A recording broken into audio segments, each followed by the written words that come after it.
अस्सलामु अलैकुम वरहमतुल्लाहि वबरकातुहू। मेरा नाम अलीशा एहसान है। मैं आप सबके सामने पेश करने जा रही हूँ इस्लाम में औरतों का मुकाम। दौर जहालत में औरतों के साथ जुल्म।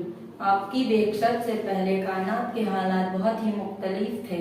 जाहिलियत का दौर जुल्म सितम का दौर था, जहाँ औरतों के साथ बहुत जुल्म जिहादी का रवैया रखा जाता। हालात यहाँ तक पहुँच चुके थे कि अगर किसी के घर बेटी पैदा हो जाती तो कौम से छुपता फिरता, यहाँ तक कि उस वक्त तक उसे चैन न आता जब तक उस अल्लाह की नेमत को जिंदा ही मिट्टी में छुपा न देता।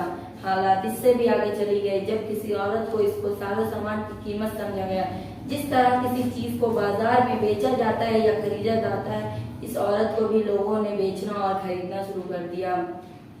इस बिगड़े हुए हालात की एक झलक ये भी है कि जैसा कि इग्रीक कहा करते थे, ये जो सु मतलब खबीस है कि औरत एक खबीस है, कि भूल गए कहने वाले कि वे भी एक औरत के बेटे हैं।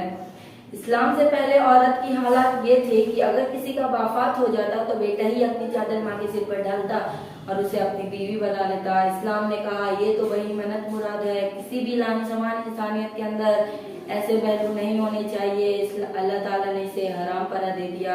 अल्लाह ताला ने कुरान मजीद का नज़ुल फरमाया और अल्लाह ताला फरमाता है कि तुम्हारे लिए मोमिनो जायज़ नहीं है कि तुम मुकद्दस रिश्तों को अमल करो कि वालिदा का मुकद्दस रिश्ता आज दुनिया को पावर करवाया था। इस्लाम से पहले उन दिन हालत ये थे कि लोग अपनी माओ को भी बेच दिया करते थे। आप रसूल करीम सल्लल्लाहु अलैहि वसल्लम की बेइज्जत से पहले हालत ये थे कि लोगों के अंदर गैरत नाम की चीज नहीं थी। शोहरत या गाड़ी, घमंड और गुरूर यहाँ तक जा चुका था कि दुनिया में अपना नाम पैदा करने के लिए इस नाम भरी की हीरज लालच और तमाम इंसानियत यहाँ तक जा चुकी थी कि अगर कोई शख्स पहलवान अपनी औलाद को बनाना चाहे तो अपनी ही इज्जत अपनी ही बीवी को कह देता, जाओ पहलवान के घर चले जाओ और चंद अय्याम के लिए उसकी बीवी बन जाओ, फिर मेरे पास वापिस आ जाओ।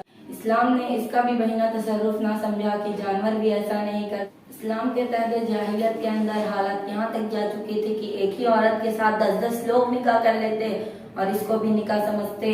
जब औलाद होती तो कुरान अंदाजी की जाती, जिसका नाम कुरान अंदाजी में निकल आता, कहते ये फुलाद का बेटा है। इस्लाम ने कहा नस्लनामे के ये रफिया जानवरों में तो हो सकती है, इस्लाम का नस्लनामा पाक साफ होता है, ये मुसलमानों के लायक नहीं।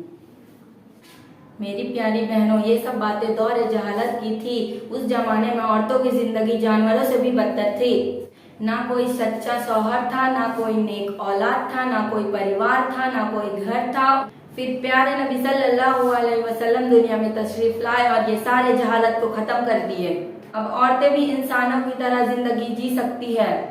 एक वक्त था जब बेटा अपनी माँ को भी बेच दिया करते थे। फिर प्यारे नबी सल्लल्लाहु अलैहि वसल्लम आए और माँ के कदमों के नीचे जन्नत रख दी है। माँ का क्या दर्जा है दुनिया को समझा। वक्त था जब शौहर अपनी बीवियों को गिरवी रख दिया करते थे। फिर प्यारे नबी सल्लल्लाहु अलैहि वसल्लम बीवियों का क्या मुकाम है फिर दुनिया को समझाए।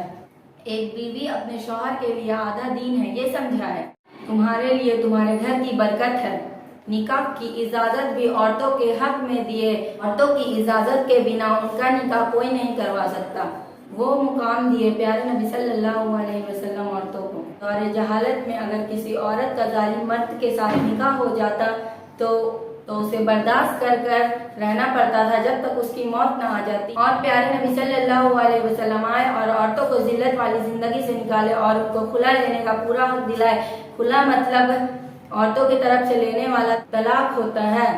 ये है प्यारा इस्लाम जो औरतों को हमेशा इज्जत दिलाया। मेरी प्यारी बहनों, ये पैगाम मैं उन लड़कियों तक पहुंचाना चाहती हूँ जो अपने मजहब को छोड़ मुर्तद होते जा रहे हो। इसीलिए तुम्हारे माँ बाप ने तुम्हें कॉलेज और स्कूल भेजा था कि तुम जाहिल बन जाओ। मेरी प्यारी बहनों, इस्लाम के बारे जानकारी तो हासिल करो, कुरान तो पढ़ो। जो आज़ादी तुम्हें इस्लाम में मिला है वो दुनिया का कोई कौम नहीं दे सकता। और मेरी बातों को सोचो और समझो और दुनिया और आखिरत दोनों बनाओ। अस्सलामु अलैकुम।